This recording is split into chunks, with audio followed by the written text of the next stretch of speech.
Hey everyone, it's Holmes from Homestorybooks and welcome back to Holmes Recommends, where I recommend you some books that are on a similar topic or theme. Today's theme is a bit of a niche and it is Australian feminist fiction classics. I'm Australian and though I don't often get homesick, Australian fiction and descriptions of the environment bring me back quicker than anything. This first book is My Brilliant Career by Miles Franklin, and it's a chunky book first published in 1901. Miles Franklin is actually Stella Marie Miles Franklin, who was incredibly young when she first tried to get this book published.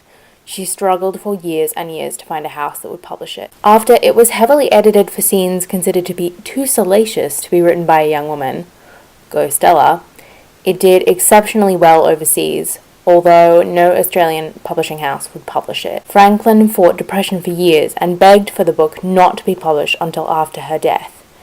When it was a bestseller. Australia has 2 prizes named after her, the Miles Franklin Literary Award, which features novels that present Australian life in any of its phases, and the Stella Prize, which champions Australian women's writers and was modelled after the Women's Prize for Fiction. I digress. The book itself. My Brilliant Career is what would happen if Pride and Prejudice occurred in the Australian outback during first wave feminism. The main character, Sibylla, is determined to become an educated woman and be a writer. She is headstrong, willful, and sometimes totally irritating, but I fell in love with her as the book went on. Franklin's descriptions of the environment are beautiful even in its stark descriptions of poverty. The sun rises, the sun sets, the ring-barked trees, the bird song. All of it was so atmospheric as I know the Australian outback to be. Read this book if you like very descriptive garden scenes, which of course have nothing to do with sex. Men and women, literally and figuratively, frequently taking the reins of carriages from each other, and a female protagonist who is as stroppy as she is exceptional. This book, in all its humble existence from all its humble beginnings, is an unsung hero of early feminist Australian literature. I will be its champion until the day I die. The next book on this list is a modern classic, and it is Monkey Grip by Helen Garner. I admittedly read this during my edgy phase when I was 15, when I was reading Hunter S. Thompson, Jack Kerouac, William S. Burroughs, Chuck Palahniuk, and more. I was enchanted by the cover, although immediately intimidated by the length at nearly 400 pages, but I read it in a few days. It is a wonderful record of a woman's life in the 1970s Melbourne, in the thick of the sexual revolution and second wave feminism.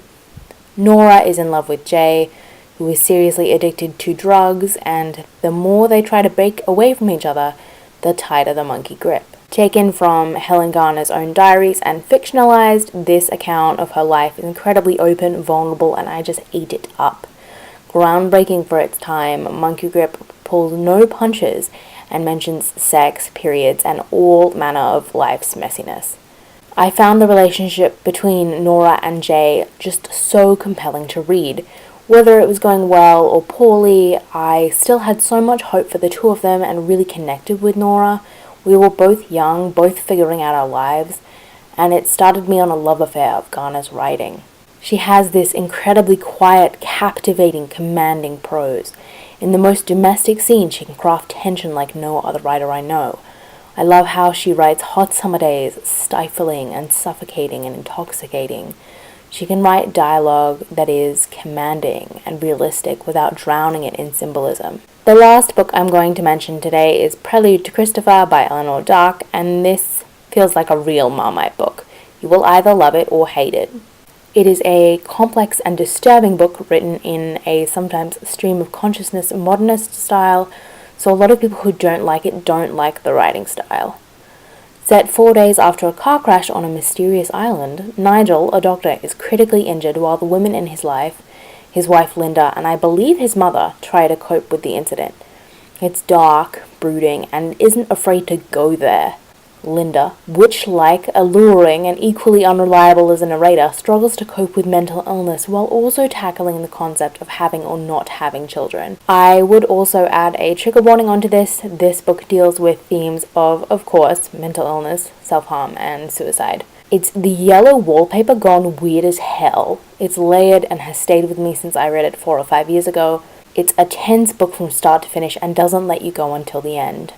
Interestingly, dark, wrote mostly historical fiction novels, and I believe Prelude to Christopher was really the only one that she wrote that was like this, so its creation is as unique as its story. The book I'd like to read in this category would be one that's probably out of print, and it's called Tirra, Lirra by the River by Jessica Anderson. What a title, can I just say? And it's about an old woman who returns to her home in Brisbane after living her lifetime overseas in Sydney and London. There's neighbours and secrets, and Nora, the protagonist, sometimes struggles to remember details of her life. It sounds beautiful and melancholy and right up my alley, and now I just have to find it. That's it, that's all for my Australian feminist classic recommendations. What do you think of any of these books? Are you interested in reading any of them? Let's talk in the comments below. Bye everyone!